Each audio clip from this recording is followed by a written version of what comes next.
Hello friends, I am Yukt, welcome back to your YouTube channel economics आसान है। Guys, आज हम मोस्ट इंपॉर्टेंट टॉपिक पढ़ने वाले हैं, लो वेरिएबल प्रोपोर्शन। लो वेरिएबल प्रोपोर्शन से मोस्टली हर एग्जाम में क्वेश्चन आता ही आता है।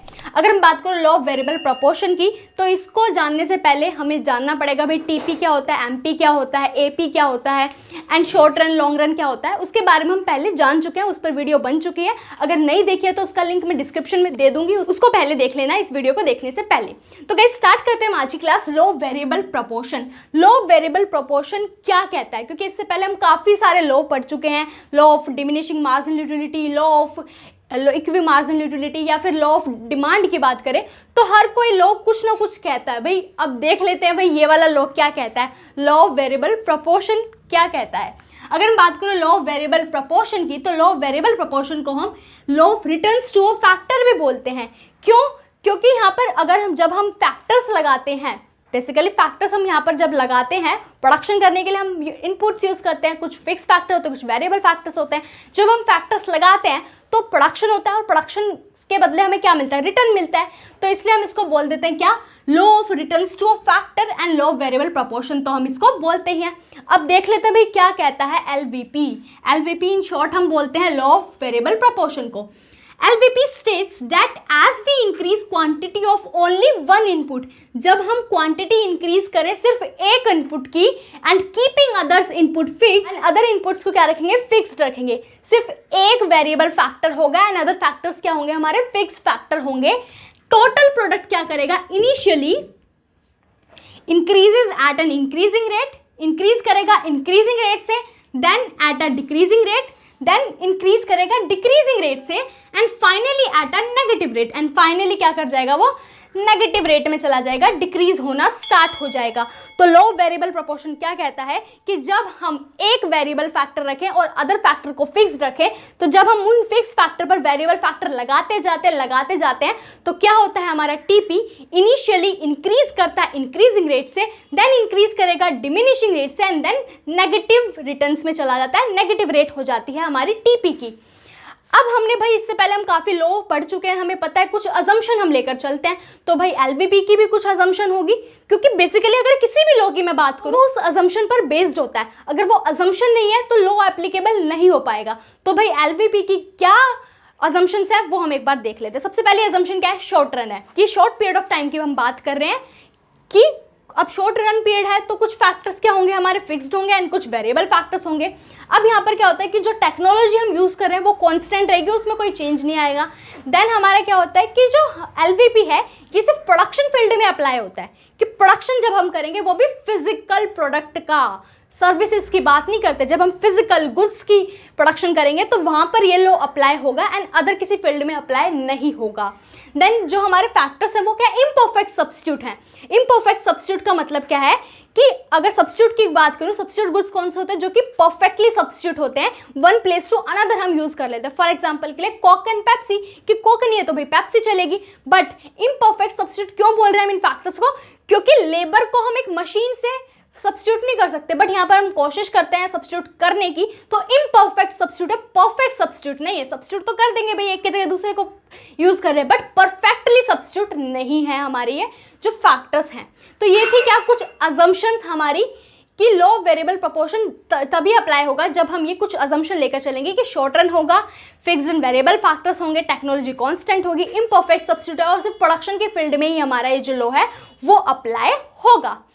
अब भाई एग्जाम्पल के थ्रू समझते हैं कि किस तरीके से टीपी जो है इनिशियली भाई इंक्रीजिंग रेट से इंक्रीज हो रहा है, फिर डिक्रीजिंग रेट से इंक्रीज हो रहा है, देन फॉल हो रहा है, नेगेटिव में चला गया, किस तरीके से। तो एग्जाम्पल ले रहे हैं हम, फिक्स फैक्टर ले रहे हैं हम यहाँ पर मशीन को, एंड वेरिएबल फैक्टर ले रहे हैं हम लेबर को। टीपी एमपी एंड फेजेस के थ्रू हम इसको समझेंगे। तो गाइज हम बात कर रहे हैं कि एक फैक्ट्री है मान लो, और उसमें प्रोड्यूसर जो है उसने एक मशीन रख रखी है और एक लेबर रख रखा है, ठीक है। वो प्रोडक्शन करता है भाई शर्ट का। अब एक लेबर है, एक मशीनरी है, अब वो एक लेबर शर्ट का प्रोडक्शन करेगा। अब शर्ट बनानी है तो सबसे पहले क्या करेगा लेबर, कपड़े की कटिंग करेगा, कपड़े की कटिंग कर ली तो भाई उसकी सिलाई करेगा, फिर बटन्स लगाएगा, एंड देन उसको आयरन करके पैक करेगा। तो एक अकेली जान इतना काम कर रही है तो ऑब्वियस है प्रोडक्शन कम होना ही है। तो जब एक फिक्स फैक्टर मशीनरी क्या फिक्स फैक्टर है, तो वो कांस्टेंट एक ही मशीन रहने वाली है, हम उसको चेंज नहीं कर सकते क्योंकि शॉर्ट रन है। जब फर्स्ट फैक्टर उसने लगाया तो उसने क्या करा, टोटल 10 शर्ट का प्रोडक्शन करा। टोटल जो प्रोडक्शन हुआ 10 शर्ट का हो। भाई अकेला बंदा है, इतना प्रोडक्शन कर रहा है, बहुत बड़ी बात है। तो उसने भाई पूरे दिन में लगा के 10 शर्ट का प्रोडक्शन करा। अब एमपी क्या होता है हमारा, चेंज इन टीपी। जब एक एडिशनल वेरिएबल फैक्टर लगाया तो कितना आया टीपी में, दैट इज एमपी। एमपी को हमने निकालना सीखा था प्रीवियस क्लास में कि एमपी किस तरीके से निकलता है, चेंज इन टीपी अमोन में change in an. Change in TP कि टीपी में कितना चेंज आया जब चेंज इन एन मतलब वेरिएबल फैक्टर में जब मैंने चेंज करा।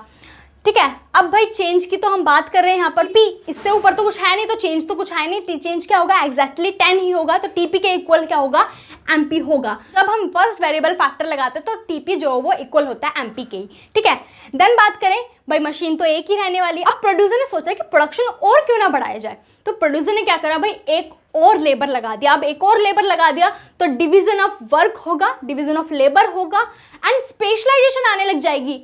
क्यों भाई, एक अकेला बंदा कटिंग कर रहा है, सिलाई कर रहा है, बटन लगा रहा है, आयरन कर रहा है, पैकिंग कर रहा है, इतना सारा काम बंदा अकेला कर रहा है। जब एक और साथी आ जाएगा तो भाई 2 बंदे जब मिलकर काम करेंगे तो क्या होगा, डिवीजन ऑफ वर्क हो जाएगा कि भाई एक बंदा क्या कर रहा है, कटिंग कर रहा है, सिलाई कर रहा है, दूसरा बंदा क्या कर रहा है भाई, पैकिंग कर रहा है, उसको आयरन वायरन करके पैक कर रहा है।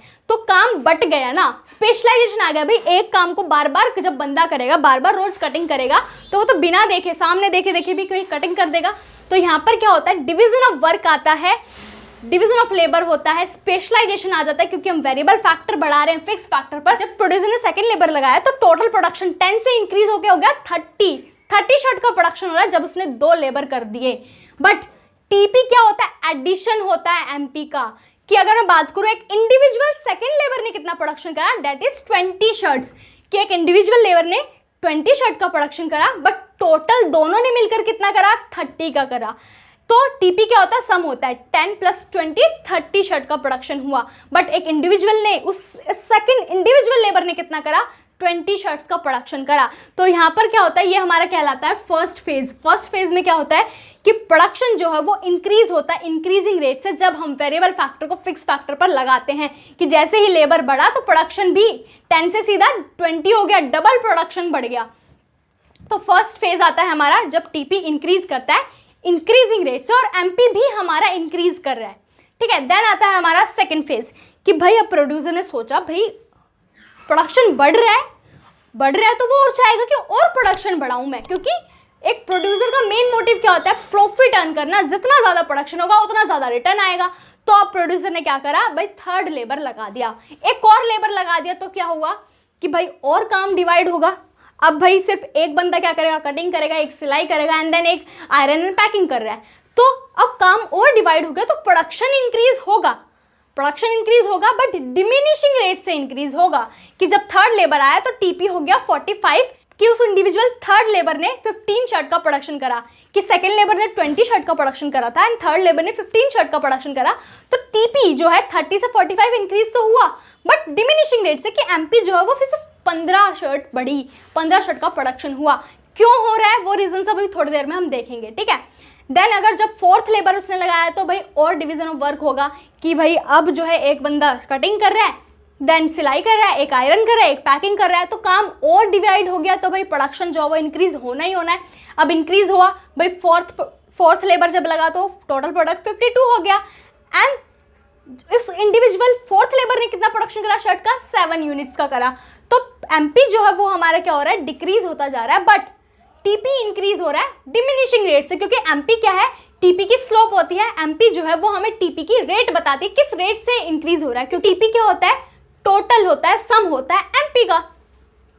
अब भाई प्रोड्यूसर ने सोचा भाई बढ़ तो रहा है, चाहे कम रेट से बढ़ रहा हो, प्रोडक्शन तो बढ़ रहा है। तो उसने सोचा भाई फिफ्थ लेबर भी मैं लगा देता हूँ। जब उसने फिफ्थ लेबर लगाया तो प्रोडक्शन 52 का 52 ही रहा, टोटल प्रोडक्ट 52 ही रहा एंड प्रोडक्शन जो हो गया वो 0 हो गया। उस लेबर ने क्या करा, 0 यूनिट्स का प्रोडक्शन करा। भाई शर्ट का प्रोडक्शन करा ही नहीं, ऑब्वियस है, क्योंकि यार ऑलरेडी मैंने इतने लेबर लगा दिया। वो जो फिफ्थ लेबर आया है वो फिफ्थ लेबर के लिए कुछ काम है ही नहीं, वो बस ऐसे ही घूमता फिरेगा। ठीक है, तो यहाँ पर क्या हुआ, उसने करा भाई 0 यूनिट्स का प्रोडक्शन। तो ये आता है मेरा सेकंड फेज। कोई भी प्रोड्यूसर है वो हमेशा सेकंड फेज पर रहना चाहता है। क्यों, यहाँ पर वो मैक्सिमम प्रॉफिट अर्न करता है क्योंकि यहाँ पर मैक्सिमम प्रोडक्शन होता है। अब यहाँ पर क्या होता है सेकंड फेज में कि प्रोड्यूसर को क्या मिल जाता है, ऑप्टिमम कॉम्बिनेशन मिल जाता है फिक्स्ड और वेरिएबल फैक्टर का, कि उसे पता चल गया कि 5 लेबर जब वो इस मशीन पर लगाएगा तो प्रोडक्शन 0 हो जाएगा, अब इससे ज़्यादा वो प्रोडक्शन नहीं बढ़ा पाएगा। अगर वो इससे ज़्यादा प्रोडक्शन बढ़ाता है, कोशिश करता है, तो देखते हैं क्या होता है। देन आता है भाई, जब उसने 6 लेबर लगाया तो प्रोडक्शन क्या हुआ, इंक्रीज होने के बजाय डिक्रीज हो गया, मतलब नेगेटिव में चला गया प्रोडक्शन, कि जब 6 लेबर लगाया तो टीपी 48 हो गया भाई, 52 से 48 डिक्रीज हुआ है, -4 का प्रोडक्शन कर रहा है भाई, प्रोडक्शन करने की बजाय कम कर रहा है, 4 शट का प्रोडक्शन उसने कम कर दिया, कि जब 5th लेबर लगा था भाई प्रोडक्शन नहीं कर रहा था, ठीक है भाई नुकसान तो नहीं हो रहा, लगाया हमने लेबर, कुछ नुकसान तो नहीं हो रहा, बट जब 6th लेबर लगाया तो भाई उसने तो प्रोडक्शन ही कम करना स्टार्ट कर दिया। अब भाई एक खाली बंदा था, दूसरा भी खाली बंदा आ गया, गप्पे मारेंगे बैठकर, बातें बातें करेंगे, दूसरों को भी डिस्टर्ब करेंगे, कि क्या हुआ कि जो कटिंग कर रहा है उसके पास जाके बातें बातें करने लगे, तो भाई उसने कटिंग ही गलत कर दी, कपड़ा खराब, सिलाई कर रहा है भाई, पता चला स्लीव जोड़नी थी और उसने कॉलर जोड़ दिए, वो भी खराब हो गया भाई, बटन कहाँ लगाने थे, कहीं और लगानी है, तो क्या होगा यहाँ पर एफिशिएंसी डिक्रीज होती जा रही, क्योंकि भाई खाली दिमाग है, खाली बंदे बैठे हैं, तो भाई दिमाग खराब ही करेंगे दूसरों का, और प्रोडक्शन जो है वो इंक्रीज होने के बजाय डिक्रीज हो जाएगा। तो कोई भी प्रोड्यूसर, कोई भी रैशनल प्रोड्यूसर की अगर मैं बात करूं तो वो हमेशा सेकंड फेज पर रुकना चाहेगा, वो फर्स्ट फेज पर क्यों नहीं रुकेगा, क्योंकि उसको पता है कि और प्रोडक्शन हो सकता है, तो वो और प्रोडक्शन करना चाहेगा। सेकंड फेज पर उसे पता है भाई प्रोडक्शन जो है वो मैक्सिमम हो चुका है, इससे ज़्यादा अगर वो प्रोडक्शन करता है तो नेगेटिव में जाएगा, लॉस होना स्टार्ट होगा, और कोई भी प्रोड्यूसर नहीं चाहेगा कि उसका लॉस हो, तो प्रोड्यूसर हमेशा सेकेंड फेज पर रहना चाहेगा। इसको हम आगे डिटेल में पढ़ेंगे जब हम पढ़ेंगे प्रोड्यूसर इक्विलिब्रियम। तो सबसे पहले हम जान लेते हैं कि रीजन क्या है, क्या रीजन है कि टीपी जो है पहले इंक्रीज होता है इंक्रीजिंग रेट से, फिर इंक्रीज होता है डिमिनिशिंग रेट से, एंड देन नेगेटिव में चला जाता है, कि एमपी जो है पहले इंक्रीज होगा, देन डिक्रीज होगा बट पॉजिटिव होगा, देन डिक्रीज होकर नेगेटिव में चला जाएगा। क्या रीजन है वो हम देख लेते हैं इन 3 फेजेस के। तो फर्स्ट फेज हमारा क्या है, increasing returns to a factor. Increasing returns to a factor क्यों बोल रहे हैं, क्योंकि यहाँ पर टीपी जो है वो इंक्रीज होता है इंक्रीजिंग रेट से, और एमपी भी इंक्रीज होता है। क्या रीजन है भाई, रीजन क्या है, better utilisation of fix factor, कि फिक्स फैक्टर का बेटर यूटिलाइजेशन कर पाते हैं, कि जब एक लेबर था तो वो एक लेबर इतना सारा काम कर रहा था तो उस मशीन का इतना अच्छा यूज नहीं हो पा रहा था, बट हाँ जब 2 लेबर लगा दिए तो डिविजिबिलिटी ऑफ वर्क हुआ, स्पेशलाइजेशन आया, तो क्या होगा, फिक्स फैक्टर का बेटर यूटिलाइजेशन कर पाएंगे, तो प्रोडक्शन ऑब्वियसली इंक्रीज होना ही होना है। तो यहाँ पर प्रोडक्शन बहुत तेजी से इंक्रीज होता है, इंक्रीजिंग रेट से इंक्रीज होता है। देन क्या है, increased efficiency of variable factor. Variable factor मतलब लेबर, लेबर की एफिशिएंसी इंक्रीज हो जाती है, क्योंकि डिवीजन ऑफ लेबर हो जाता है ना, काम जो है वो बट जाता है, और स्पेशलाइजेशन आ जाता है। भाई एक काम बार बार मैं किसी को करूंगी तो स्पेशलाइजेशन आ जाता है उसमें, तो यहाँ पर इसलिए क्या होता है, प्रोडक्शन इंक्रीज होता है। Then indivisibility of fix factor, भाई अब फिक्स फैक्टर को तो मैं डिवाइड नहीं कर सकती स्मॉल पार्ट्स में, है ना, कि एक मशीन है, आधी मशीन पे तू काम कर ले, आधी मशीन पे तू काम कर ले, ऐसा तो कुछ होना नहीं है, मशीन तो भाई एक ही मशीन रहनी है। तो क्या होगा, इनडिविजिबिलिटी है फिक्स फैक्टर की, तो वेरिएबल फैक्टर जब मैं उन पर लगाऊंगी तो प्रोडक्शन जो है वो इंक्रीज होगा। तो ये रीजन है फर्स्ट फेज के, जब हमारा प्रोडक्शन जो है वो 10 से 30 इंक्रीज हो गया। कि क्यों इंक्रीज हो गया, क्योंकि बेटर यूटिलाइजेशन कर पा रहे हैं हम फिक्स फैक्टर का, वेरिएबल फैक्टर की एफिशिएंसी इंक्रीज हो रही है क्योंकि डिवीजन ऑफ लेबर हो रहा है और स्पेशलाइजेशन आ रहा है लेबर्स में। एंड देन इनडिविजिबिलिटी है फिक्स फैक्टर की, उसको डिवाइड नहीं कर सकते तो वेरिएबल फैक्टर ही बढ़ाने पड़ेंगे, इसलिए टीपी इंक्रीज होता है इंक्रीजिंग रेट से, और एमपी भी इंक्रीज हो रहा है। एमपी मतलब मार्जिनल, जब मैं एडिशनल लेबर लगा रही हूँ तो एमपी भी इंक्रीज हो रहा है, शर्ट्स का प्रोडक्शन इंक्रीज हो रहा है। ये तो हमने देख लिया भाई फर्स्ट फेज क्यों आ रहा है, क्या रीजन है। देन आता है second phase, diminishing returns to a factor, कि यहाँ पर जो है टीपी हमारा इंक्रीज करता है डिक्रीजिंग रेट से, और एमपी डिक्रीज करता है बट पॉजिटिव होता है। एमपी डिक्रीज तो करता है बट पॉजिटिव होता है, क्यों होता है, ऑप्टिमम कॉम्बिनेशन ऑफ फैक्टर्स, की यहाँ पर हमें ऑप्टिमम कॉम्बिनेशन मिल जाता है फैक्टर्स का। फैक्टर्स कौन से, हमारे fix factor and variable factor. Fix factor और वेरिएबल फैक्टर क्या मिल जाता है, हमें ऑप्टिमम कॉम्बिनेशन मिल जाता है। कि ऑप्टिमम कॉम्बिनेशन की बात करूं कि जब एक मशीन पर मैं 5 लेबर लगाऊंगी तो प्रोडक्शन क्या हो गया मेरा मैक्सिमम, टीपी क्या हो गया मैक्सिमम 52। अब इससे ज़्यादा प्रोडक्शन मेरा नहीं हो पाएगा, तो यहाँ पर मुझे एक ऑप्टिमम कॉम्बिनेशन मिल जाता है fix factor and variable factor का। यहाँ पर मार्जिनल प्रोडक्ट डिक्रीज होना स्टार्ट कर देता है बट टीपी तो इंक्रीज होता है, क्योंकि हम एक ऑप्टिमम कॉम्बिनेशन की तरफ जा रहे होते हैं इस फेज में, तो इसलिए टीपी जो है वो इंक्रीज होता है डिमिनिशिंग रेट से, और एमपी फॉल करता है बट पॉजिटिव होता है। देन बात करें इम्परफेक्ट सब्स्टिट्यूट, हमने स्टार्टिंग में ही बात करी जब हम अजम्पशन की बात कर रहे थे कि जो हमारे फैक्टर्स हैं इनको जब हम सब्स्टिट्यूट कर रहे हैं, बेसिकली हम चाहिए तो मेरे को एक एक्स्ट्रा मशीन थी, बट मशीन तो मैं ला नहीं सकती क्योंकि शॉर्ट रन है, तो उस मशीन पर मेरे को क्या लगाने पड़ रहे हैं, वेरिएबल फैक्टर, कि उस मशीन के बदले में वेरिएबल फैक्टर से उसको सब्स्टिट्यूट करने की कोशिश कर रही हूँ। जब इम्परफेक्ट सब्स्टिट्यूट है भाई, तो प्रोडक्शन जो है वो डिक्रीज होना स्टार्ट कर देता है, मार्जिनल प्रोडक्शन यहाँ पर डिक्रीज होना स्टार्ट कर देता है, टीपी इंक्रीज होता है।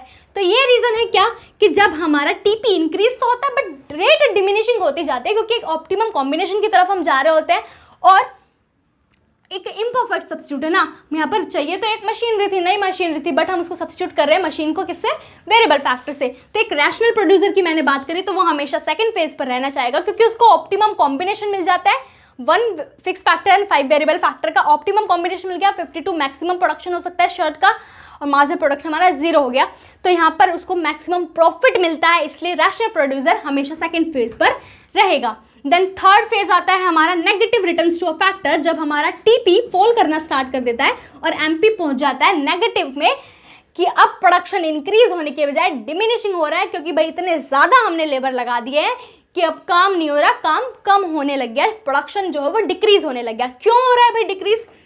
Limitation of fix factor. एक फिक्स फैक्टर की भी तो लिमिटेशन है कि भाई 5 लेबर काम करेंगे, 6ठा लेबर लगाएंगे तो फिर काम डिक्रीज ही होना है। एक लिमिटेशन होती है भाई फिक्स फैक्टर की, एक मशीन पर मैं कितने लेबर लगा सकती हूँ, वो हमने यहाँ पर अचीव कर ही लिया था ऑप्टिमम कॉम्बिनेशन, जो कि हमारा आया था क्या, 1 और 5 का। अब उससे ज़्यादा जब मैं लेबर लगाऊंगी तो भाई प्रोडक्शन डिक्रीज होना ही है। Then poor coordination between variable and fix factor.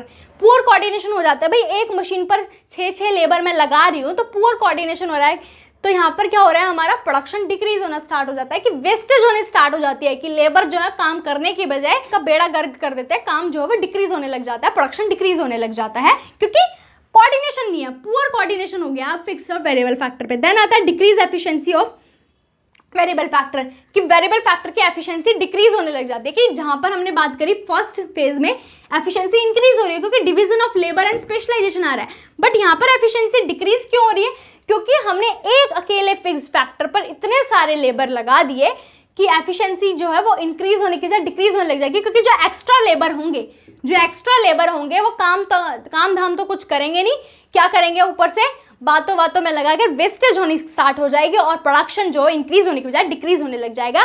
तो ये हमारे रीजन है जिस वजह से हमारा negative returns to a factor आता है, कि प्रोडक्शन जो है वो नेगेटिव में चला जाता है, डिक्रीज होना स्टार्ट कर देता है, हमारा टीपी और एमपी फॉल हो जाता है, नेगेटिव में चला जाता है। ग्राफ के थ्रू हम इसको समझते हैं। एक्स एक्सिस पे ले रहे हैं हम unit of variable factors and y axis पे ले रहे हैं हम टीपी टोटल प्रोडक्ट। तो टोटल प्रोडक्ट की बात करूं कि जब फर्स्ट लेबर काम कर रहा है तो 10 शर्ट का प्रोडक्शन हो रहा है, सेकेंड लेबर काम कर रहा है तो 30 शर्ट का प्रोडक्शन हो रहा है, थर्ड लेबर काम कर रहा है तो 45 शर्ट का प्रोडक्शन हो रहा है, फोर्थ लेबर काम कर रहा है तो 52 शर्ट का प्रोडक्शन हो रहा है, एंड फिफ्थ लेबर काम कर रहा है तो 52 शर्ट का प्रोडक्शन हो रहा है, एंड जब सिक्स्थ लेबर लगाएंगे तो प्रोडक्शन फॉल होकर 48 का प्रोडक्शन हो रहा है शर्ट्स का। तो यहाँ पर देखो, ध्यान से देखोगे तो 2 लेबर तक तो हमारा टीपी जो वो इंक्रीज कर रहा है, वो भी इंक्रीजिंग रेट से फास्टली, डबल हमारा प्रोडक्शन हो रहा है, 10 से 20 हो रहा है। तो यहाँ पर हमारे यहाँ आ जाएगा 2 लेबर तक फर्स्ट फेज, जहाँ पर हमारा increasing returns to a factor आता है।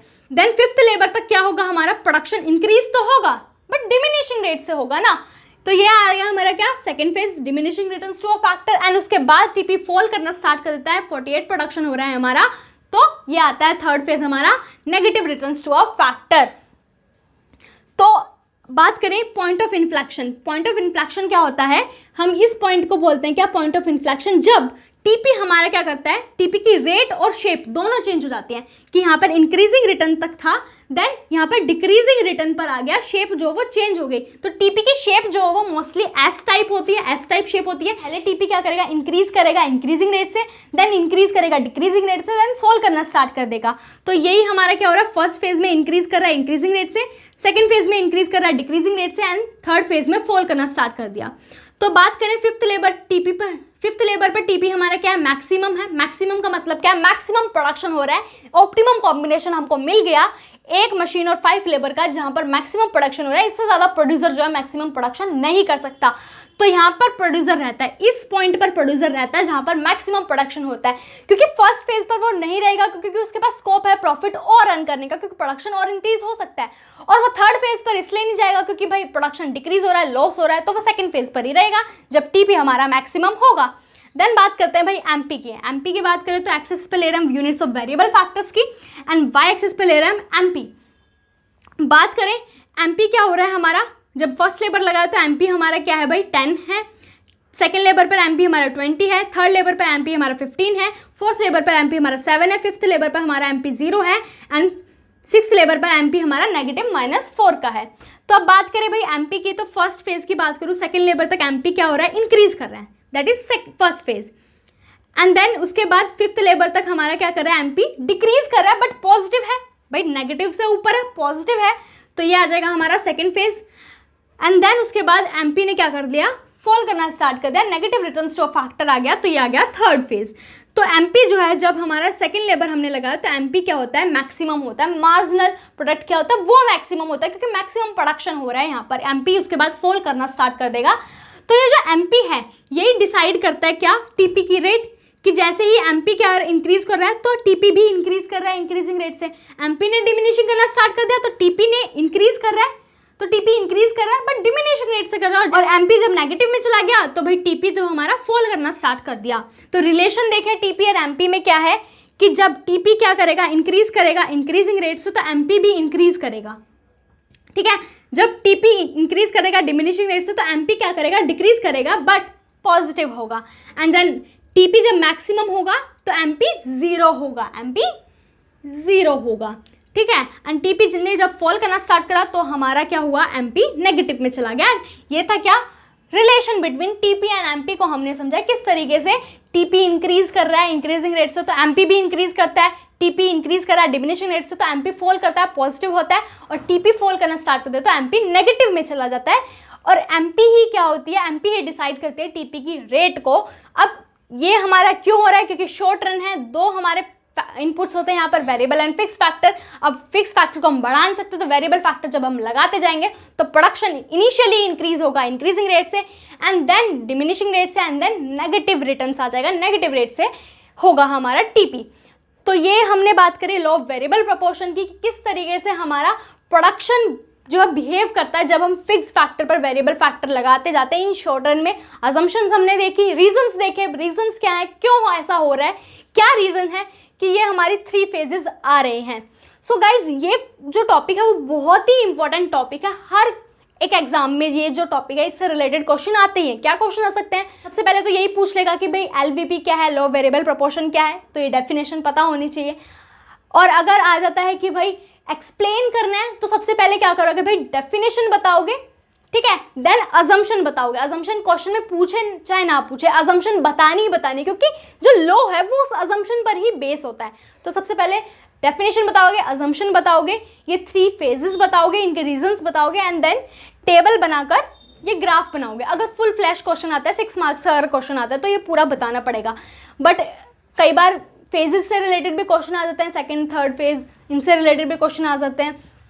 टेबल दे देंगे, फिल इन द टेबल्स दे देंगे, टेबल में से कुछ टीपी एमपी हटा देंगे और फिर तुम्हें फिल करना होगा। तो जब तक तुम्हें ये कंसेप्ट क्लियर नहीं होगा तुम कैसे टेबल फिल करवाओगे, तुम्हें पता ही नहीं है कि पहले इंक्रीज होगा टीपी इंक्रीजिंग रेट से, फिर इंक्रीज होगा डिमिनिशिंग रेट से, देन फॉल करना स्टार्ट करेगा। तो ये टॉपिक जो बहुत ही ज़्यादा इंपॉर्टेंट है। तो गाइज इससे रिलेटेड मैं क्वेश्चन जो है फेसबुक पेज पर अपलोड कर दूंगी। अगर तुमने हमारे फेसबुक पेज को ज्वाइन नहीं किया तो कर सकते हो, उसका लिंक मैं डिस्क्रिप्शन में दे दूंगी। वहाँ पर कुछ मैं इससे रिलेटेड क्वेश्चंस डाल दूंगी ताकि तुम अपनी अंडरस्टैंडिंग चेक करो कि कितना समझ में आया तुम्हें, और अगर कुछ डाउट होता है तो तुम मुझसे पूछ सकते हो। सो गाइज आज के लिए इतना ही, मिलते हैं नेक्स्ट क्लास में। Thank you.